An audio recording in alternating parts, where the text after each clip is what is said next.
We're getting close to the end of Ramadan now, and maybe, just maybe, you have made dua and felt like no one was listening. You have raised your hands and heard silence. If that's you, don't scroll past, because this video is for you. Reset number 5.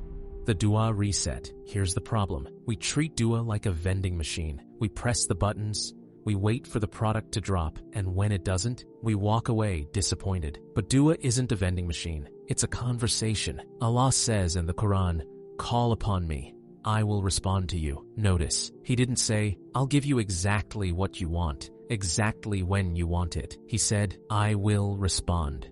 Sometimes the response is yes. Sometimes it's not yet. Sometimes it's, "I have something better for you." And sometimes the conversation itself is the gift. So stop begging like a stranger. Just talk to Him like He's right there, because He is. Tell Him everything. The good, the bad, the ugly. He's listening. Now here's something beautiful. In the last third of every single night, when everyone is asleep, when the world is silent, He descends to the lowest heaven, and He asks, "Who is calling upon me, so I may answer? Who is asking of me, so I may give them? Who is seeking my forgiveness, so I may forgive them?" Stop and think about that. The Creator of everything, the King of all kings, He is waiting for you.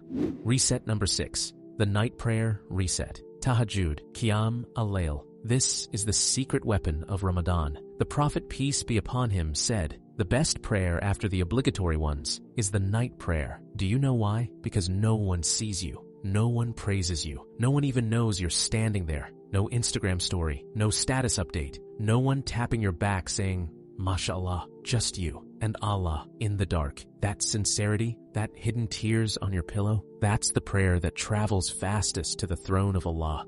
So here's your challenge. Just one time before Ramadan ends, set an alarm, 2 or 3 a.m., even 10 minutes before Fajr. Stand up when no one's watching. Raise your hands and tell Allah what your heart truly wants. The thing you're too shy to tell anyone else. The dream you've buried deep. The sin you're desperate to leave behind. Tell Him. No one has to know, but the one who matters most, He's waiting.